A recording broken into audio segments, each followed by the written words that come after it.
Matt, can you hear us? Yes, ma'am. I got you All now. right. Thank you for joining us today. No problem. How are you guys?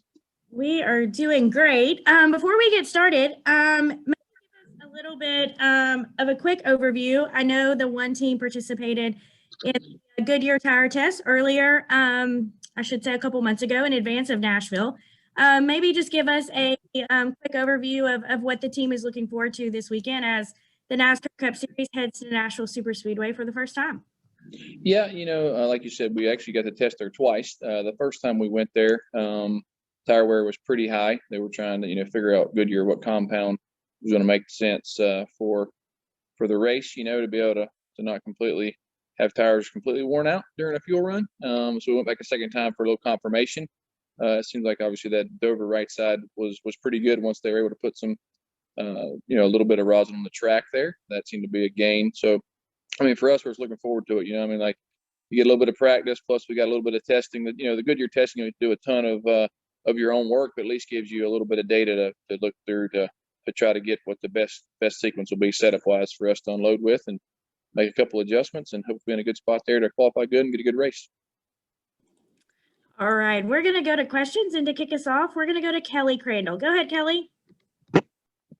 Thank you. Hey, Matt, I have two for you today. The first is Kurt's been pretty open about just needing to get that car. You guys are struggling to just get it to do what it needs to do. I'm curious if you can just expand upon maybe what some of the biggest struggles are. I think Kurt's mentioned maybe rear grip and rear balance, but what's been maybe the biggest fight you guys have had with that car this year? Finishing the races would be the starting point. But we've had a lot of things happen to us. But yeah, as far as overall balance, just trying to get it, the window we live in, to get it to what he's looking for has been really tight, So there's been a couple weeks that it has been some rear grip, and then at Texas we fought tight on exit. It's such a fine line to cross over to keep the front turning and then still be able to have that rear grip. So it's not that it's consistently the same thing every week. I feel like Dover was probably the first race we had that was somewhat of a clean race. We didn't get hit by anyone or anything crazy happen during the race, and then we had a couple of our own issues self-inflicted that caused our balance to get off at the end of the race there. So, and then the road course was okay at Sonoma, and then last week we never could get it free enough to what he was looking for. I think that it's all perspective there, right? Like if you don't finish, from Atlanta to I guess basically before Dover, there's been like 4 or 5 30th plus place finishes, and most of those are because either we're in someone else's mess or something broke. So it's hard to work on your car when you're not running all the races as well. So obviously, still concentrating on those things we think that can get better, but it's still overall deal of completing the laps is going to be the best way to get there. And you said right there, focusing on the things you can get better. Is that the primary focus? Is just trying to get the ship righted in a sense, or is there still a focus and belief that you guys can make the playoffs?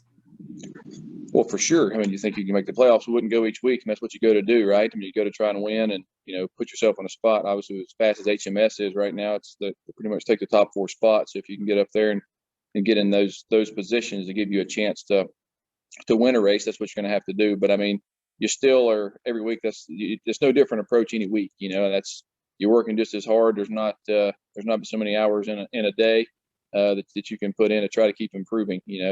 So it's interesting when you bring it up. Like if you actually review the races for what the performance is during the event before something happens, you would think we're running 40th. In reality, there's been plenty of races we could have run top 5, top 10. So it's interesting the perspective though. Thank you. All right, our next question will come from Bob Pockers. Go ahead, Bob. Yeah, Matt, you raced an Xfinity car at Nashville, I want to say like 2006, and Kurt raced the truck, I think back there like 2001. Have you all, it's 15, 20 years since you guys raced there. Like, do any of those memories or notes or thoughts apply like a smidge, or do you just not even think about those days? I would say not really. It helps obviously that Kurt's had some laps there, and then going there for the tire test, just got him acclimated a little bit quicker. But yeah, it's just more or less the line you may run. But as far as notes for setup and stuff, yeah, all that stuff is way beyond to what it used to be many years ago. And do you think you have an advantage having done the tire tests? It's a double-edged sword, right? Because you go to the tire test, you think that maybe you had something that was close balance-wise, and you sort of sometimes it forces you not to steer too much out of a box. So I mean, I think we feel like we got a good baseline, but we're also going to be open to know if our speed's not where it needs to be to work on it, and not just think it's going to come to us. Thank you. All right, our next question will come from Jordan Bianchi. Go ahead, Jordan. Hey, Matt, appreciate your time. While I know the relationship with Hendrick Motorsports isn't, like an alliance or anything, there is an existing rapport there, especially on the engine side. And I'm wondering if their success they've had at all, trickles down to you guys at all or anything at that level.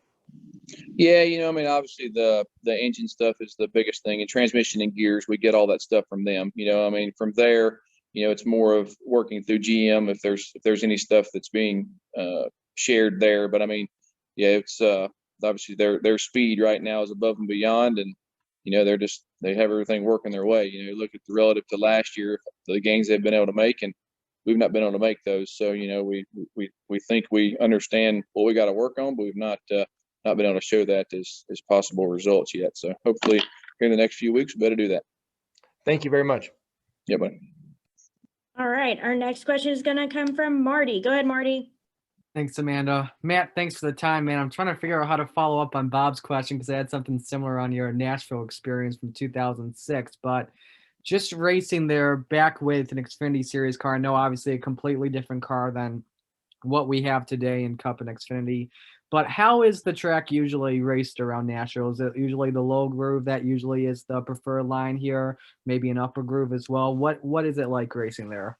Yeah, I mean, obviously the bottom has always been mostly preferred. Now, obviously we're putting the rosin down or resin, whatever they seem to call it, whatever week it is, but that'll change it some. And I think that, that'll dictate, obviously how these cars are in traffic are different from what they've previously been, because everybody's so good at getting the attitudes right, and this makes it, a lot tougher in traffic. So I think there's a slim chance that they won't be completely on the bottom the whole time. Hopefully that's how it works out. So there'll be a little bit of passing for the races. Okay. Thank you. Yeah. All right. Our next question is going to come from Ashley McCubbin. Go ahead, Ashley. Hey, Matt, you just mentioned it, the resin. How does the resin differ from the PJ1 traction compound do you find for different tracks? Because a lot of people haven't been able to differentiate between the pair. Yeah, it's not like it's a heat activated. It's more for trying to lay rubber on the track. The PJ1 actually had some adhesion to it, so can add the grip level. And I guess in reality, it could add grip level, but it's more related to trying to get the rubber to lay down and not because Nashville's real bad about basically creating powder, so the tire would wear and the powder just gets up out of the groove, and then it's really bad if you get out of the groove. So hopefully it'll keep all that intact and just keep the grip level up. And you mentioned the testing that you guys are able to do. Is there any tire wear concerns entering the weekend based on what we've seen through testing? I mean, I think, by the time we left the last test, everyone felt okay about what it had. There was still a slim chance. There was only 3 cars at a tire test. So I think there's a possibility maybe you see the trucks when they first go on the track. Maybe you'll see some, but I would say by the time the Cup cars are practicing and the truck and Xfinity race, then I think it'll be somewhat okay. Now the wear appears there'll be some, but I don't think it'll be, causing any issues. I don't believe. Thanks for your time. All right, and we're going to take one final question here from Tucker White. Go ahead, Tucker. All right, Matt, I joined the call late, so forgive me if someone asked this already, but during the Goodyear tire test back in March, Chase Briscoe said that the tires were cording after 20 to 25 laps. And given that some tracks, even with an older surface than Nashville, we don't even see that, what exactly causes tires to cord like we saw in the tire test? Yeah, I mean, some of it is just that the track surface itself. And then I believe, I think we were trying to guesstimate when we were at that first test, it had been like, 6 or 7 years, maybe even 8 years since anything had really been on the track. So a lot of that's just abrasion that, is created over time from weather. And then, the way the tire we were trying to run, wouldn't lay rubber down, which just creates just more and more wear. And, it creates that powder that just runs up the track, and it never really gets better. And that's where we were at the first test. And then the second test, like I said, it did clean up some. So I think that everyone's hopeful that it should be in a pretty good spot for the race. All right, thank you. Yes, sir. All right, Matt, thank you so much for joining us this afternoon. We know you have a busy day, and we appreciate you spending some time with us. And we wish you the best of luck this weekend in Nashville. Sounds good. Thank you, guys. Appreciate it.